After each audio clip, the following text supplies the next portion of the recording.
10 जिलों के 15 नगर निकायों में चुनाव के लिए कल होगा मतदान। वोटिंग के लिए मतदान दल को किया गया रवाना। शांतिपूर्वक चुनाव के लिए बड़ी संख्या में सुरक्षा बल तैनात। राजनांदगांव पहुंचे रमन सिंह ने मुख्यमंत्री भूपेश बघेल पर साधा जमकर निशाना। कहा मुख्यमंत्री सुबह शाम दोपहर एक ही नाम दोहरा रहे हैं, रमन सिंह। सहायक शिक्षकों के आंदोलन का आज 9वां दिन। सरकार की सद्बुद्धि के लिए करेंगे हवन, कल करेंगे चक्का जाम।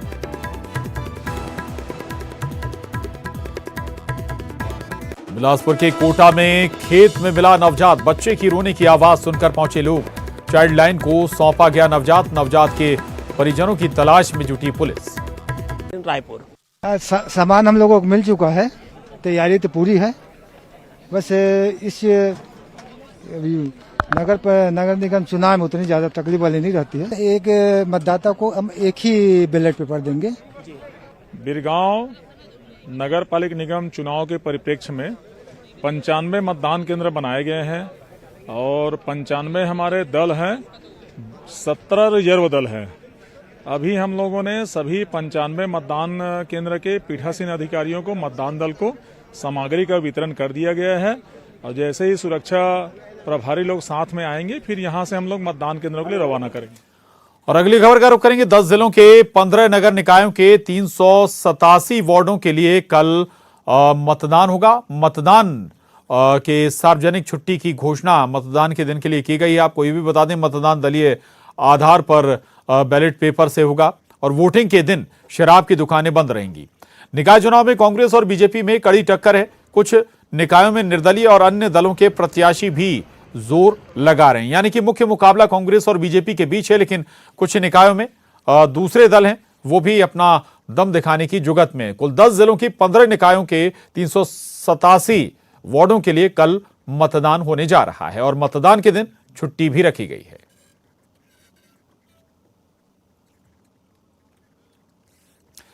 वहीं दुर्ग जिले की 3 नगर निगम और एक नगर परिषद में कल चुनाव होगा। भिलाई, रिसाली, भिलाई चरोदा नगर निगम के साथ ही जामुल नगर परिषद के लिए कल वोट डाले जाएंगे। मतदान के लिए 733 मतदान केंद्र बनाए गए हैं। मतदान दलों को मतदान सामग्री के साथ ही रवाना किया जा रहा है। तीनों नगर निगम और एक नगर परिषद में होने वाले चुनाव को लेकर सुरक्षा के कड़े इंतजाम हैं।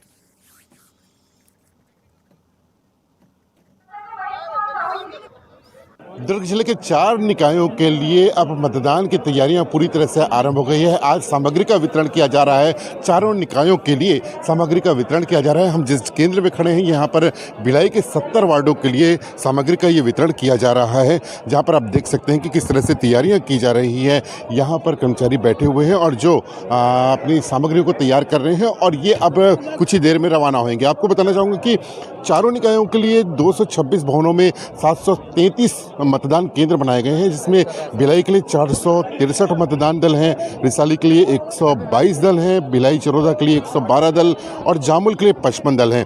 इसी तरह से उतई के एक वार्ड में भी उपचुनाव होना है, जहां पर एक दल का गठन किया गया है और इसके साथ साथ 20% अतिरिक्त दल सभी जगहों पर लगाए गए हैं। सेक्टर ऑफिसर में इस तरह से 61 होंगे, भिलाई में 32, रिसाली में 13, भिलाई 3, चरोदा में 12, जामुल में 3 और उतई में 1। करीब इनको रवाना करने के लिए 154 बसों का अधिग्रहण किया गया है, जिसके माध्यम से ये यहाँ पर पहुँचेंगे, अपने मतदान केंद्रों तक पहुँचेंगे और रात भर आज वहीं पर बिताएंगे, पूरी तैयारियाँ करेंगे। कल सुबह 8 बजे से यहाँ ये मतदान को पूरी तरह से आरंभ करवाएंगे। तो इस तरह से पूरी तैयारियाँ की जा चुकी है और अब उस समय का इंतज़ार किया जा रहा है जब यहाँ मतदान होएगा और लोग अपने मतों का प्रयोग करेंगे। तो इस तरह से प्रशासन ने पूरी तैयारियां कर ली है। भिलाई की जिस तरह से यहाँ पे मतदान का वितरण केंद्र जो बनाए गए वो सेक्टर 7 में है, भिलाई 3 के लिए अलग है, जामुल के लिए अलग है और रिसाली के लिए अलग बनाए गए हैं। चारों जगह में इसी तरह से वर्क हो रहा है और कर्मचारियों को रवाना किया जा रहा है। न्यूज़ 18 छत्तीसगढ़ के लिए दुर्ग से मिथिलेश ठाकुर। उधर कांकेर के नरहरपुर नगर पंचायत के लिए कल मतदान होना है, जिसको देखते हुए सुबह से मतदान सामग्री लेकर मतदान दल रवाना हो चुका है। बता दें कि 15 वार्ड में मतदान होना है। 15 वार्ड के लिए हो रहे चुनाव को लेकर 43 प्रत्याशी मैदान में जोर आजमाइश कर रहे हैं। करीब 3146 मतदाता अपने मत का प्रयोग कर पार्षद चुन सकेंगे। मतदान को सुचारू रूप से कराने के लिए मतदान दलों के अधिकारी ने मतदान दलों के कर्मचारियों को प्रशिक्षण भी दिया। कि वार्ड नंबर 10 में एक मतदाता पॉजिटिव आए हैं, तो हम उसके लिए एहतियात बरतेंगे और बीएमओ की एक टीम बनी हुई है जो पॉजिटिव जो पेशेंट होंगे उनको बकायदा जो अंतिम घंटों में यानी कि 4 बजे लगभग वो मतदान केंद्र में पॉजिटिव मरीज को पूरी सुरक्षा के साथ लेकर आएंगे और साथ ही हमारे मतदान दल को भी पीपी किट पहनाई जाएगी और हमारे मेडिकल टीम की असिस्टेंस में ही हम मतदान करवाएंगे। सबसे पहले जो मत पेटी है उसको सील करेंगे। उसमें सील करने से पहले एड्रेस टेक डालेंगे जिसमें वहाँ जो एजेंट उपस्थित रहेंगे उनके हस्ताक्षर रहेंगे और पीठासीन का। यदि कोटवार भी रहता है तो उसको भी करवा सकते हैं उनकी अनुपस्थिति में। और उसके बाद उसको सील करेंगे। सील करने के पश्चात उसकी घोषणा करेंगे। फिर उसके बाद मतदान प्रारंभ होने की घोषणा करेंगे। नगर निगम के चुनाव के कल मतदान होना है, उसके चलते आज सभी मतदान दलों को रवाना किया जा रहा है। आप देख सकते हैं कि ये नगर पंचायत नारायणपुर में है जहां कल मतदान होना है। उसके चलते यहाँ के जो मतदान दल है उन्हें सामान सामग्री वितरण किया गया है और ये यहाँ से रवाना हो रहे हैं। कुल मिला के जो 15 वार्ड है, 15 वार्ड में करीबन 200 कर्मचारियों को नियुक्ति किया गया है जो अभी से ये जाएंगे और मतदान केंद्र में रहकर कल सुबह 8 बजे संपन्न करेंगे। वही कोविड गाइडलाइन का पालन करते तमाम मतदान को कराया जाएगा। इसके लिए नगर पंचायत जो नारायणपुर में एक कोविड पेशेंट पाया गया है जो कल उन्हें पीपी किट पहनाकर मतदान कराए जाएंगे। जीवनानंद हालदार, न्यूज 18 छत्तीसगढ़, नारायणपुर। और कांकेर के नारायणपुर नगर पंचायत में चुनाव आचार संहिता की धज्जियां उड़ाई जा रही हैं। यहां चुनाव प्रचार बंद होने के बाद भी जनप्रतिनिधि वाहनों पर पदनाम लगाकर घूम रहे हैं। सेक्टर मजिस्ट्रेट ने बाहरी लोगों को नगर में बाहर जाने के निर्देश दिए हैं। इसे लेकर सियासत भी हो रही है। बीजेपी के लोगों को परेशान करने का आरोप लगाया जा रहा है। अभी सभी पार्टियों के जो वो है कार्यकर्ता है और जो नगरीय क्षेत्र के बाहर के व्यक्ति है उनको बोला जा रहा है कि आप इस निर्वाचन क्षेत्र से भी आप चले जाइए क्योंकि अब जो चुनाव प्रचार का वो भी वक्त है वो खत्म हो चुका है। अब कल जैसे चुनाव है तो सभी लोग को अनुरोध किया जा रहा है कि आप इस क्षेत्र को चले जाइए, छोड़ दीजिए करके। सत्ता का दुरुपयोग ना हो सके, इसको देखते हुए हम इस कार्यालय में केवल बैठे हैं। हमारे द्वारा और हमारे कार्यकर्ताओं के द्वारा किसी भी प्रकार की आचार संहिता का उल्लंघन नहीं किया जा रहा है, लेकिन प्रशासन के द्वारा बाकायदा उसका दुरुपयोग करते हुए, पुलिस का बल का दुरुपयोग करते हुए हमारे ऊपर दबाव बनाया जा रहा है। और कल होने वाले निकाय चुनाव को राज्य निर्वाचन आयोग की क्या तैयारियां हैं, इसको लेकर राज्य निर्वाचन आयुक्त से बात की हमारे सहयोगी देवव्रत भगत ने। छत्तीसगढ़ में 20 दिसंबर को शहरी सरकार चुनने का दिन है और इस दिन को लेकर के राज्य निर्वाचन आयोग की क्या कुछ तैयारियां हैं, ये जानने के लिए हम पहुंचे हैं निर्वाचन आयोग और राज्य निर्वाचन आयुक्त ठाकुर राम सिंह इस वक्त मेरे साथ हैं। इनसे जान लेते हैं। सर, कल मतदान है और मतदान को लेकर के किस तरह की तैयारियां हैं और किस तरह से ये मतदान बेहतर तरीके से संपन्न हो, उसको लेकर के आप निर्देश दिए। कल यानी 20 दिसंबर को प्रदेश के 15 नगरीय निकायों में, जिसमें 4 नगर निगम हैं, 5 नगर पालिकाएं हैं और 6 नगर पंचायतें हैं, इनमें मतदान संपन्न होगा। प्रातः 8 बजे से सायं 5 बजे तक मतदान का क्रम चलेगा। सभी स्थानों पर आज पोलिंग पार्टीज को सामग्री वितरण कर दी गई है। सभी लोग मतदान केंद्रों पर ही आज रुकेंगे और कल सुबह मतदान की प्रक्रिया संपन्न कराएंगे। 370 वार्डों में चुनाव होना है। 15 वार्ड ऐसी हैं जहां पर उपचुनाव कल होगा और आयोग ने मतदान दलों का प्रशिक्षण है, विशेषकर कोविड गाइडलाइन के पालन के संदर्भ में बड़ी बारीकी से, बड़े विस्तार से दलों को प्रशिक्षित किया है। और संवेदनशील केंद्रों के लिए कुछ दक्षिण के कुछ हमारे कुछ भाग हैं, वहाँ पर 3-4 नगर पंचायतें हैं, वहाँ थोड़ा सा एहतियात बरतने के लिए कहा गया है। और अभी लगभग 200 मतदान केंद्र, 1000 में से 200 मतदान केंद्र ऐसे हैं जहां पर संवेदनशील स्थिति बनी हुई है, लेकिन अभी तक कोई भी ऐसी कोई खबर नहीं है। और चूंकि प्रचार प्रसार के दौरान अभ्यर्थी हैं, राजनीतिक दल हैं, अपना उत्साह दिखाते हैं, उसी उसी क्रम से संवेदनशीलता कहीं हो जाती है तो उसको हम संवेदनशील में रख देते हैं, लेकिन पुलिस का सुरक्षा का चाक चौकस व्यवस्था कर ली गई है और कहीं कोई समस्या नहीं है। मतदाता निर्भीक होकर और बड़े आराम से अपने मतदान का उपयोग कर सकेंगे, ये हमने व्यवस्था की है। अच्छा सर, ये बिरगांव नगर निगम को लेकर के जो गाजीनगर है उसकी शिकायत बीजेपी ने की थी, एक ही घर में एक ही पते पर कई सारे मतदाता, उस शिकायत का क्या हुआ? और अभी बीजेपी जो है फर्जी मतदान की आशंका जता रही है, तब ऐसी स्थिति में क्या कुछ निर्देश हैं? हाँ, एक मतदान केंद्र को लेकर हमारे पास ही जानकारी आई थी, हमने उसकी बड़ी विस्तृत जांच कराई है और जिला निर्वाचन अधिकारी को उसके बारे में हमने निर्देश भी दिए थे और मुझे याद है कि वो जांच पूरी कर ली गई है और वो उसमें कुछ पाया नहीं गया है और जो शिकायत करता है उनको अवगत भी करा दिया गया है। तो चुनाव की प्रक्रिया मैंने कहा बड़ी बारीक होती है, उसमें दो बार तो प्रकाशन होता है, प्रारंभिक होता है, अंतिम प्रकाशन होता है, इसके बाद लोगों को मौका मिलता है, ये देखा जाता है कि उसका नाम विधानसभा की सूची में है तो उसमें क्यों नहीं कटा, क्योंकि बड़ा स्पष्ट है आज के समय में कि राज्य निर्वाचन आयोग की मतदाता सूची में उन्हीं लोगों के नाम होंगे जिनके नाम विधानसभा की सूची में हैं। मतदान होने की आशंका है और अगर एक भी फर्जी मतदान होता है तो इसके लिए बीएलओ निर्वाचन आयोग जो है वो जिम्मेदार होगा, हम कोर्ट जाएंगे, तब इस तरह की बातें जो है वो आ रही है। तो क्या लग रहा है कि पॉलिटिकल पार्टीज का निर्वाचन आयोग पे अब भरोसा नहीं रह गया? देखिए, निर्वाचन की प्रक्रिया कानून से होती है और प्रक्रिया बड़ी स्पष्ट है, कानून स्पष्ट है, ये सबको दी गई है, ये प्रक्रिया सबकी जानकारी में है। तो आयोग अपना काम, जो उसका काम है स्वतंत्र और निष्पक्ष निर्वाचन संपन्न कराना, उसके लिए कटिबद्ध है और हम दिन रात उसकी समीक्षा करते हैं, लगातार नजर रखते हैं और मुझे उम्मीद है कि जो निर्वाचन की काम चल रहा है आगे भी चलेगा, वो निष्पक्ष होगा। इसमें किसी किस्म का इसमें सवाल नहीं उठना चाहिए। बिल्कुल, तैयारियां पूरी है और इंतजार अब मतदान का है और क्योंकि शहरी सरकार चुनने का वक्त है, 15 नगरीय निकायों में ये चुनाव हो रहे हैं, तब आप अंदाजा लगा सकते हैं कि ये चुनाव पॉलिटिकल पार्टीज के लिए भी कितना अहम है और निर्वाचन आयोग की सारी तैयारियां अब पूरी हो चुकी हैं। कैमरा पर्सन राजेंद्र सिंह चौधरी के साथ देवव्रत भगत, न्यूज 18 रायपुर।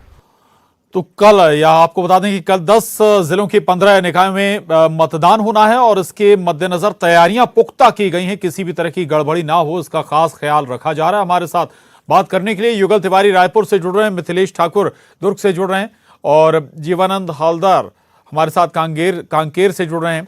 युगल, रायपुर, या हम कहें कि रायपुर जिले की जो और दूसरी निकाय हैं, हाई प्रोफाइल निकाय हैं, खुद दिग्गज वहां पर दम दे रहे हैं, या ये कहें कि लगातार प्रचार में जुटे हुए खुद मुख्यमंत्री भूपेश बघेल अलग अलग जगहों पर पहुंच रहे हैं। इसके अलावा चूंकि कल मतदान होना है, प्रचार तो पहले ही थम चुका है, तैयारियों के मद्देनजर बताइए क्या तैयारियां हैं ताकि गड़बड़ियों को हर हाल में रोका जा सके। जी प्रशांत, देखिए प्रदेश के 920 जो प्रत्याशी हैं 15 निकायों में, उनके भाग्य का फैसला कल जो मतदाता हैं वो करेंगे। मतपेटी में उनका जो है भाग्य कैद हो जाएगा, उसके लिए व्यापक तैयारी की गई है। निर्वाचन आयोग ने तमाम जो दिशा निर्देश हैं वो जारी कर दिए हैं, कहीं भी फर्जी मतदान ना हो, इसके लिए जो है जिला निर्वाचन अधिकारियों को विशेष नज़र बनाए के जो आदेश दिए गए हैं। और इसमें सबसे बड़ी बात यह है प्रशांत, अगर कोई व्यक्ति कोई मतदाता वहां मतदान कर रहा है, वो फर्जी होने का अंदेशा है, तो वहां पर पीठासीन अधिकारी को उसकी शिकायत की जा सकेगी, उस मतदाता के मत को चैलेंज किया जा सकेगा। उसके लिए शुल्क जमा करना होता है। उसके बाद अगर वो महिला है तो उसके लिए अलग से जो टीम है, महिला जो टीम रहेगी पुलिस की, वो भी उसकी जांच कर पाएगी, मतदान पत्रों की जांच कर सकेगा, मतदान पहचान पत्र है उसका सही या गलत है, तमाम उसकी जांच कर सकेंगे। इसके अलावा अगर हम बात करें सुरक्षा व्यवस्था की, तो पूरी चाक चौबंद सुरक्षा व्यवस्था यहाँ पर की गई है। 7,000 से अधिक जो है पुलिस बल जो लगाए गए हैं, अतिरिक्त फोर्स भी रखा गया है। इसके अलावा लगातार जो पुलिस की टीम है वो पेट्रोलिंग करेगी, जो एएसपी स्तर के जो अधिकारी हैं वो पेट्रोलिंग दल में दस्ता में शामिल होगा। कहीं भी अप्रिय घटना स्थिति सूचना मिलती है तो तत्काल वो मौके पर पहुंचेंगे। लॉ एंड ऑर्डर की अगर स्थिति है तो उसके लिए पृथक से टीम बनाई गई है। रायपुर के बीर गांव में भी अगर हम बात करें तो 700 से अधिक पुलिस फोर्स वहां पर लगाया गया है। 17 ऐसे दल हैं जो अतिरिक्त लगाए गए गए हैं। जो निर्वाचन कार्य अगर कहीं भी प्रभावित होगा तो वो मौके पर जा करके वहां पर वो मुस्तैद रहेंगे। तो कुल मिलाकर यही कहा जा सकता है कि राज्य निर्वाचन और बिल्कुल एक पूरा मैकेनिज्म है हर गड़बड़ी को रोकने के लिए। बिल्कुल युगल रहेगा। लौट रहा हूं मैं आपके पास, मिथिलेश हमारे साथ बने हुए हैं। मिथिलेश, अगर हम जिक्र करें राजधानी के बाद अगर सबसे ज्यादा कहीं फोकस सियासी दलों का होता है तो वो दुर्ग जिले पर होता है। दुर्ग जिले के नगर निगम, नगर परिषद की सीटों पर पूरा दम सियासी दल लगाए हुए होते हैं। यहां भी चाक चौबंद व्यवस्थाएं हैं।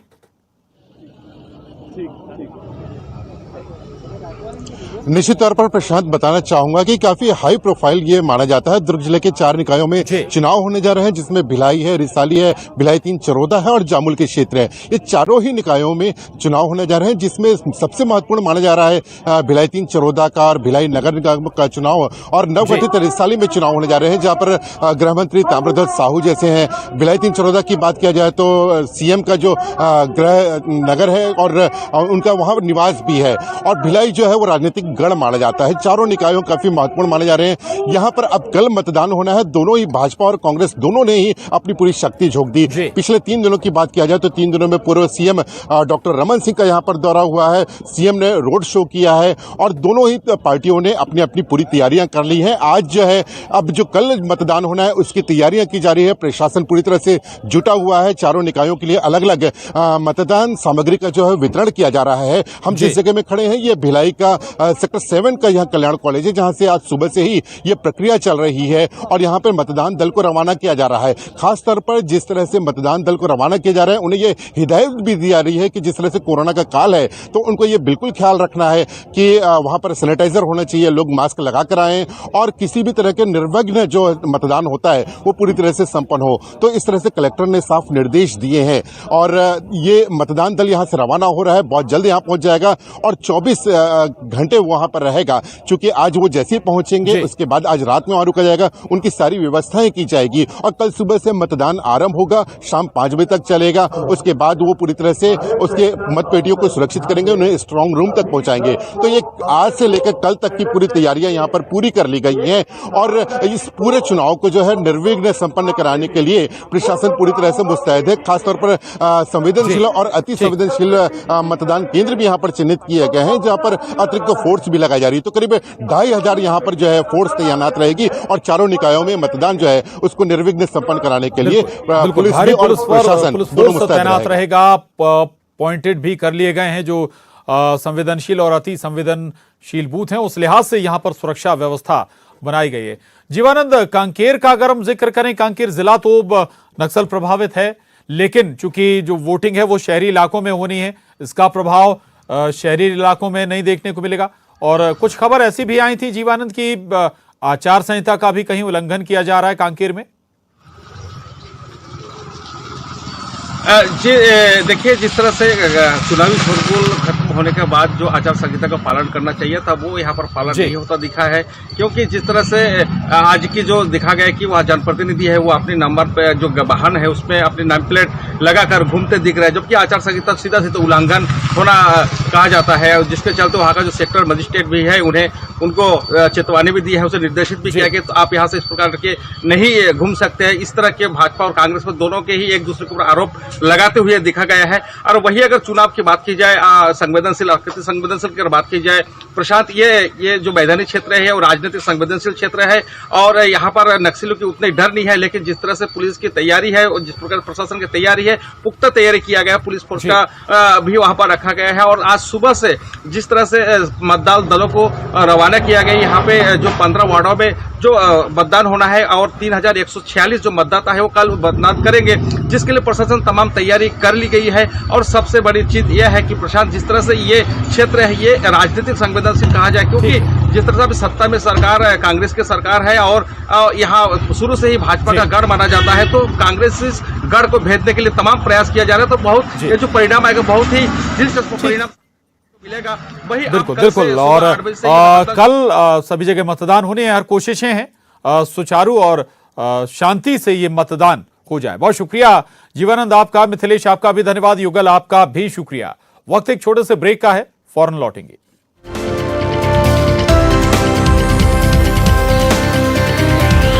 और ब्रेक के बाद बड़ी खबर इंदौर से है। इंदौर में कार ने 2 लोगों को टक्कर मार दी। टक्कर मारने वाला पुलिसकर्मी बताया जा रहा है। पुलिसकर्मी मौके से फरार हो गया है। सड़क हादसे का सीसीटीवी फुटेज भी सामने आया है। इंदौर के लसूड़िया थाना इलाके की घटना है। जख्मी लोगों को इस वक्त इलाज दिया जा रहा है, मुहैया कराया जा रहा है। तो ये बड़ी खबर है इंदौर से, जहां एक पुलिसकर्मी ने अपनी कार से 2 लोगों को जबरदस्त टक्कर मार दी और टक्कर मारने के बाद ये पुलिसकर्मी वहां से फरार भी हो गया।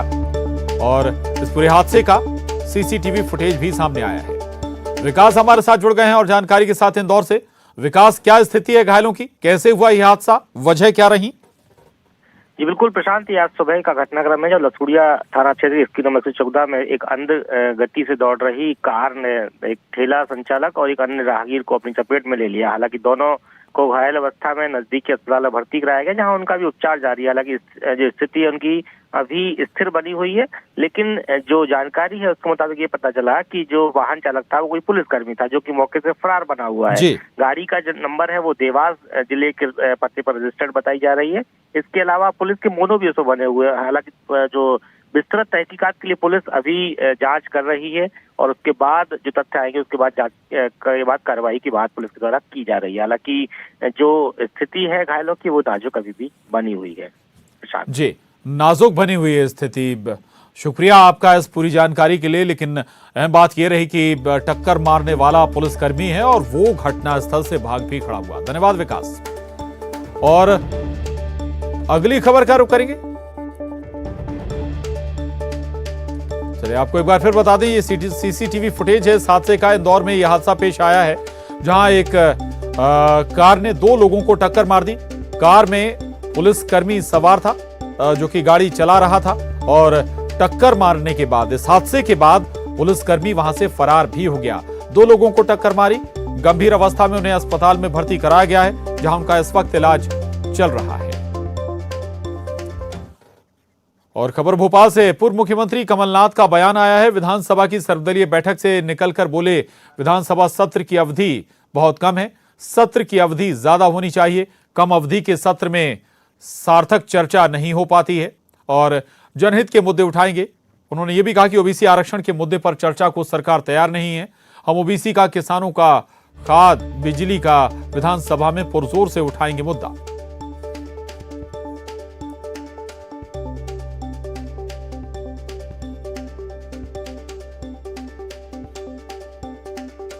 सर्वदलीय बैठक में हमने ये कहा है कि सत्र बिल्कुल चलना चाहिए शांतिपूर्ण, और जो सत्ता पक्ष को इसमें पूरा समय चला जाता है, कभी उनके विधेयक होते हैं, कभी ऐसी मुद्दे लिए जाते हैं जहाँ सत्ता पक्ष के कहने पर लिए जाते हैं, ये हमें स्वीकार नहीं है। आज बड़े जलते हुए मुद्दे हमारे पिछड़े वर्ग। और इसके साथ ही इस बुलेटिन में बस इतना ही। खबरों का सिलसिला लगातार जारी है।